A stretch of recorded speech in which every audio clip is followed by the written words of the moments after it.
প্রিয় শিক্ষার্থীবৃন্দ, আসসালামু আলাইকুম। বিবিএ ম্যাথ সলিউশন চ্যানেলের পক্ষ থেকে প্রিন্সিপাল অফ ফাইন্যান্সের রিস্ক অ্যান্ড রিটার্ন অধ্যায়ের প্রথম ক্লাসে সবাইকে জানাই আন্তরিক শুভেচ্ছা ও অভিনন্দন। এই অধ্যায়টি আমাদের জন্য খুব গুরুত্বপূর্ণ, কারণ হচ্ছে আমরা প্রিন্সিপাল ফাইন্যান্সে এই অধ্যায়টি পড়ে থাকি, পাশাপাশি আমরা অ্যাকাউন্টিং ডিপার্টমেন্ট বা ম্যানেজমেন্ট ডিপার্টমেন্টের স্টুডেন্টের পরবর্তী ইয়ারগুলোতে বিভিন্ন সাবজেক্টের মধ্যে এই অধ্যায়টি রয়েছে। যদি আমরা এই বছর অর্থাৎ প্রিন্সিপাল অফ ফাইন্যান্সে রিস্ক অ্যান্ড রিটার্ন অধ্যায়টি ভালোভাবে করতে পারি, তাহলে আশা করি আগামী 4 বছর এই রিলেটেড যে অঙ্কগুলো থাকবে আমাদের, সেগুলোতে কোনো সমস্যা হবে না। সো এই অধ্যায়ে আমাদের অঙ্কের গেট আপ মূলত দুইভাবে থাকে। একটি হচ্ছে আমাদের অঙ্কটা এরকমভাবে থাকতে পারে যে এখানে যেমনটি দেওয়া রয়েছে, যে একটা প্রবাবিলিটি দেওয়া রয়েছে, পাশাপাশি রেট অফ রিটার্ন পার্সেন্টেজ আকারে যেটি দেওয়া রয়েছে, অর্থাৎ প্রবাবিলিটি সহ একটি অঙ্ক থাকতে পারে অথবা প্রবাবিলিটি ছাড়া একটি অঙ্ক থাকতে পারে। তো আজকে আমরা যে অঙ্কটি সমাধান করব সেখানে প্রবাবিলিটি থাকলে আমরা কিভাবে সমাধান করব সে বিষয়গুলো নিয়ে বিস্তারিত আলোচনা করব। তো আশা করি ভিডিওটি তোমরা মনোযোগ সহকারে দেখবে। আমরা প্রথমত যে অঙ্কটি সমাধান করব সেটি ন্যাশনাল ইউনিভার্সিটিতে 2018 সালে এসেছে। প্রশ্নটিতে বলা রয়েছে, the following are the probability distribution and returns of two securities. অর্থাৎ এইখানে প্রবাবিলিটি এবং রিটার্ন দেওয়া রয়েছে দুইটা সিকিউরিটির, একটি সিকিউরিটি হচ্ছে এক্স আর একটি হচ্ছে ওয়াই। তার মানে এইখানে প্রবাবিলিটি যখন 15%, তখন rate of return x project থেকে বা এক্স সিকিউরিটি থেকে 12% এবং ওয়াই সিকিউরিটি থেকে 13%, এরকমভাবে ইনফরমেশন দেওয়া রয়েছে। এখান থেকে আমাদেরকে রিকোয়ারমেন্টে যেটি বলা রয়েছে যে 1 নম্বরে expected return of both securities, অর্থাৎ এইখানে আমাদের প্রথমত দুইটা সিকিউরিটিরই এক্সপেক্টেড রিটার্ন বের করতে হবে।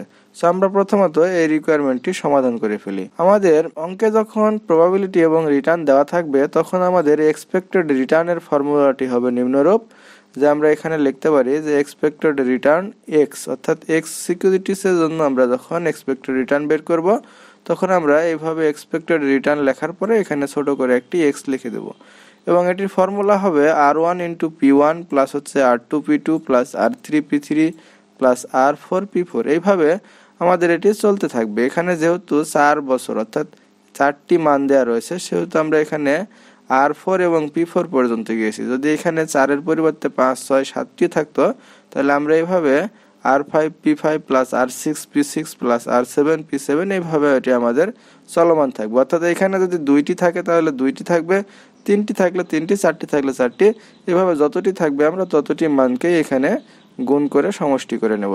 তাহলে আমরা R1 বলতে রিটার্ন 1 বা প্রথম বছরের যে রিটার্ন ছিল সেটিকে বোঝাচ্ছি, এবং P1 বলতে প্রথম বছরের যে প্রবাবিলিটি সেটিকে বোঝাচ্ছি। তাহলে R1 এক্স প্রজেক্টে যেটি ছিল যে 12%, অর্থাৎ 0.12, এখানে সবগুলোই পার্সেন্টেজ আকারে দেওয়া রয়েছে, কারণ উপরে বলা রয়েছে রেট অফ রিটার্ন পার্সেন্টেজ লেখা রয়েছে ব্র্যাকেট, অর্থাৎ এখানে যে রেট অফ রিটার্ন দেওয়া রয়েছে এগুলো সবগুলোই পার্সেন্টেজ আকারে। তাহলে আমরা জানি যে 12% সমান সমান হচ্ছে 0.12। তাহলে আমরা প্রথমে লিখতে পারি 0.12 গুণ হচ্ছে 0.15, কারণ প্রথম বছর প্রবাবিলিটি হচ্ছে 15% বা 0.15। দ্বিতীয় বছরে R2 হচ্ছে 8%, 8% মানে হচ্ছে 0.08, অর্থাৎ এখানে যত পার্সেন্ট হবে সেটিকে আমরা প্রথমে 100 দ্বারা ভাগ দিয়ে নেব। যারা এই পয়েন্টের বিষয়টি বুঝতে পারবো না তাদের জন্য সুবিধা হচ্ছে যে তোমরা এখানে যত পার্সেন্ট থাকবে সেটিকে 100 দ্বারা ভাগ দিয়ে নেবেন। যেমন এখানটিতে 8% রয়েছে, অর্থাৎ 8 ভাগ আমরা 100 দিব। যদি 8 ভাগ 100 দিই তাহলে দেখা যাবে যে 0.08 মান এসেছে। এভাবে আমরা এই পার্সেন্টেজগুলো বের করে নেব। তাহলে আমরা এখন এটিকে ক্যালকুলেশন করব, যে আমরা এই দুটোকে গুণ করব, এই দুটোকে গুণ করব, এইভাবে প্রত্যেকটি গুণ করে গুণফলগুলো প্লাস করে দেব। দিলে আমরা দেখব যে আমাদের এক্সপেক্টেড রিটার্নের মান এসেছে 0.112, বা এটিকে আমরা 11.20% বলতে পারি। এটিকে 100 দ্বারা গুণ দিলে আমাদের পার্সেন্টেজের মানটি চলে আসবে। আমরা এইভাবে রেখে দিলেও এটি আমাদের হয়ে যাবে। সো এখানে যেহেতু বলা ছিল যে expected return of both securities, অর্থাৎ এখানে যে দুইটা সিকিউরিটি রয়েছে এক্স এবং ওয়াই, দুইটা সিকিউরিটিরই আমাদেরকে এক্সপেক্টেড রিটার্ন বের করতে হবে। আমরা একটি প্রজেক্টের এক্সপেক্টেড রিটার্ন বের করেছি, আমরা এই পাশে প্রজেক্ট ওয়াই এরও এক্সপেক্টেড রিটার্ন বের করেছি। সেম ভাবে আমরা এখানে শুধু মান পরিবর্তন হবে, আমরা এক্স প্রজেক্টের সময় এক্স এর রিটার্নের মান নিয়েছি, এখন ওয়াই প্রজেক্টের সময় ওয়াই প্রজেক্টে যে রিটার্নের মান দেওয়া রয়েছে সেই মানগুলো আমরা এখানে লিখব। যেমন প্রথম বছরে হবে আর এর মান হবে 0.13 ইন্টু 0.15, কারণ এখানে প্রবাবিলিটি যা ছিল সেম থাকবে, শুধু আর এর মানটা পরিবর্তন হয়ে যাবে। এইভাবে আমরা প্রজেক্ট ওয়াই এরও এক্সপেক্টেড রেট অফ রিটার্ন বের করে নেব। পরবর্তীতে যেটি বলা রয়েছিল 2 নম্বরে যে standard deviation of both securities, অর্থাৎ এইখান থেকে যদি আমরা একটি সিকিউরিটির স্ট্যান্ডার্ড ডেভিয়েশন বের কিভাবে করতে হয় সেটি যদি আমরা শিখে যাই তাহলে আমরা অপরটি অনায়াসেই করে ফেলতে পারবো। তাহলে আমরা প্রথমত কি করব, স্ট্যান্ডার্ড ডেভিয়েশন বের করার জন্য এরকমের একটি ছক অঙ্কন করব। এটি তোমাদের বইয়ে বা বিভিন্ন সাজেশনে সূত্রের মাধ্যমে করা থাকে। আমরা পরবর্তী ক্লাসে সূত্রের মাধ্যমে কিভাবে স্ট্যান্ডার্ড ডেভিয়েশন নির্ণয় করতে হয় সেটিও শিখিয়ে দেব। কিন্তু এইখানে ছকের মাধ্যমে করে দেওয়ার মানেটা হচ্ছে যে এইখানে এইভাবে করলে ক্যালকুলেশনটা ভুল হয় কম এবং এটি মনে থাকে। অনেকেই সূত্রটি ভুলে যায়, কিন্তু ছক আকারে করলে এটি মনে রাখতে সহজ হয়, যদিও এখানে একটু সময় বেশি লাগে। এখন বিষয় হচ্ছে যে প্রিন্সিপাল অফ ফাইন্যান্সের ম্যাথগুলোতে সময় খুব কম লাগে। 4 ঘন্টার সময় তুমি দেখা যাচ্ছে যে 3 ঘন্টার মধ্যেই তোমার পুরো পেপারটি কমপ্লিট করে ফেলতে পারবে। সো এই ক্ষেত্রে সময় কোনো ব্যাপার না, যেটি আমাদের মনে থাকবে এবং যেটি আমাদের বুঝতে ইজি হবে আমরা সেই বিষয়টিকেই গ্রহণ করব। সো এখানে স্ট্যান্ডার্ড ডেভিয়েশন নির্ণয় করার জন্য আমরা ছক করব। ছকে প্রথমে থাকবে একটি আর এর ঘর, এরপরে থাকবে ইয়ার, এরপরে আর মাইনাস ইয়ার, এটার উপরে হোল স্কোয়ার দেওয়া রয়েছে এবং প্রবাবিলিটির একটি ঘর রয়েছে, পাশাপাশি আর মাইনাস ইয়ার এর উপর হোল স্কোয়ার ইন্টু পি এর জন্য একটি ঘর রাখা রয়েছে। সেখানে আমরা আর বলতে কোনটিকে বোঝাবো, আমাদের প্রশ্নে যে রিটার্ন দেওয়া রয়েছে সেটিকে আমরা আর বলবো। যেমনটি এখানে লেখা ছিল যে আর এর মান হচ্ছে 0.12, পরবর্তীতে R2 হচ্ছে 0.8, বা এখান থেকে আমরা নিতে পারি যে 12, 8, 20 এবং 10%। এই মানগুলো আমরা এখানে লিখে নেব। নেওয়ার পরে আমরা এখানে লিখবো ইয়ার। ইয়ার বলতে আমরা সিকিউরিটি এক্স যখন স্ট্যান্ডার্ড ডেভিয়েশন করব তখন এই সিকিউরিটি এক্স এর যে ইয়ার ছিল, যে আমরা যেটা বের করেছি ক্যালকুলেশন করে 0.112, এই মানটিকে আমরা প্রত্যেকটা ঘরেই লিখে দেবো যে 0.112। দেওয়ার পরে এখন আমরা আর থেকে ইয়ার মাইনাস করে দেবো এবং সেটির উপরে স্কোয়ার করে দেবো। তাহলে আমরা যদি এখান থেকে প্রথমত আর মাইনাস ইয়ার করি তাহলে যে মান আসবে সেটিকে আমরা স্কোয়ার করে দেবো, দিলে আমাদের এরকমের একটি মান আসবে। এখন পরবর্তীতে ছিল কি প্রবাবিলিটি। প্রবাবিলিটি যে মানগুলো দেওয়া ছিল আমরা সেম ভাবে লিখে নেব এখানে 0.15, 0.30, 0.15 এবং 0.40, যেটি এখানে দেওয়া ছিল আমাদের ছকে প্রবাবিলিটির, সেই মানটি আমরা এখানে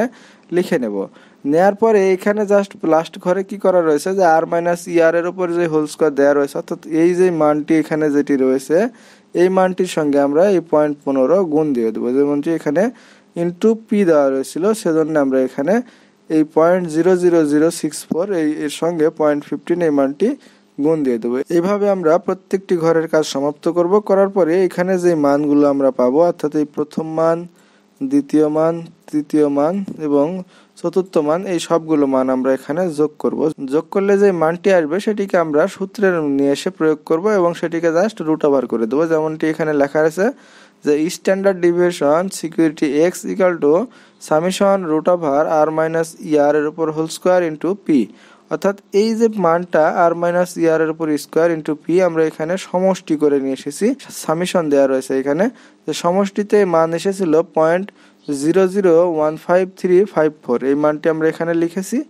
এখন আমরা এই মানটির উপরে এটি রুট ওভার করে দেবো, দিলেই আমাদের যে মান আসবে সেটি হচ্ছে আমাদের স্ট্যান্ডার্ড ডেভিয়েশন। অর্থাৎ আমরা এই ছকে যে মানটি নিয়ে আসবো এই মানটার উপরে জাস্ট এখানে স্কোয়ার করে দিয়ে আমরা স্ট্যান্ডার্ড ডেভিয়েশন বের করে দেবো।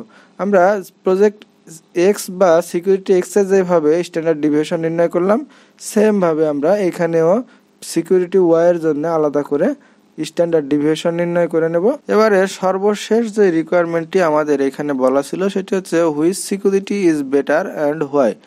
এই অধ্যায়ে একটি কমন প্রশ্ন হচ্ছে এরকমের একটি কমেন্ট চাই, অর্থাৎ আমাদের সামনে 2টি বা 3টি প্রজেক্ট দেবে, দেওয়ার পরে বলবে যে কোন প্রজেক্টটি তুমি একসেপ্ট করবে বা কোনটি লাভজনক হবে বা কোনটি গ্রহণযোগ্য হবে, এরকমের কমেন্ট করতে বলবে আমাদের।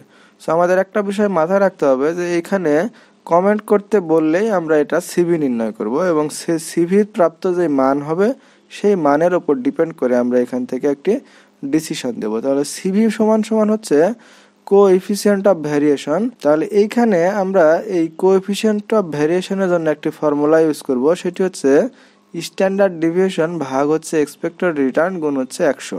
তার মানে আমরা যখন এক্স প্রজেক্টের কোএফিসিয়েন্ট অফ ভ্যারিয়েশন নির্ণয় করব তখন এটির স্ট্যান্ডার্ড ডেভিয়েশন যে মান আমরা পেয়েছি যে 0.0392 এই মানটি এখানে লিখব এবং এক্সপেক্টেড রিটার্নে যে মান পেয়েছিলাম 0.112 সেই মানটি আমরা নিচে লিখবো এবং গুণ 100 দিব। দিলে আমরা দেখবো যে 35% এসেছে আমাদের সিকিউরিটি এক্স এর সিভি। এইভাবে আমরা সিকিউরিটি ওয়াই এরও একটি সিভি নির্ণয় করে নেব। নিলে দেখা যাচ্ছে এটির মান এসেছে 32.43%, অর্থাৎ এক্স প্রজেক্টের সিভি এসেছে 35% এবং ওয়াই প্রজেক্টের সিভির মান হয়েছে 32.43%। তো এখানে যেহেতু আমাদের নির্ণয় করতে বলেছে যে which security is better and why, তাহলে আমরা এখন এই দুটোর মধ্যে কম্পেয়ার করব। কম্পেয়ার করে একটি ডিসিশন দেব। এখানে কমেন্ট দেওয়া রয়েছে যে project Y is better because its CV is lower, অর্থাৎ এই অধ্যায়ে আমাদের যখনই কোনোটাকে ভালো বা অ্যাকসেপ্টেবল বা গ্রহণযোগ্য এরকমের বলবে, তখন আমরা অবশ্যই যেই প্রজেক্টের সিভির মান কম হবে সেই প্রজেক্টটিকে এখানে অ্যাকসেপ্টেবল বা বেটার হিসাবে নির্ণয় করে দেব। সো এই ছিল আজকের আমাদের ক্লাসে। পরবর্তীতে আমরা আরো অনেকগুলো প্রশ্ন সমাধান করব বিভিন্ন বোর্ডে যে প্রশ্নগুলো এসেছিল, এবং সেখানে সূত্রের মাধ্যমে আমরা স্ট্যান্ডার্ড ডেভিয়েশন নির্ণয় করে দেব। পাশাপাশি প্রবাবিলিটি ছাড়া অঙ্ক কিভাবে সমাধান করতে হয় সেই বিষয়গুলো নিয়েও বিস্তারিত আলোচনা করা হবে। তো আশা করি আজকের ক্লাসটি সহ পরবর্তী ক্লাসগুলো তোমরা মনোযোগ সহকারে দেখবে। ভালো থাকবে সবাই। আল্লাহ হাফেজ।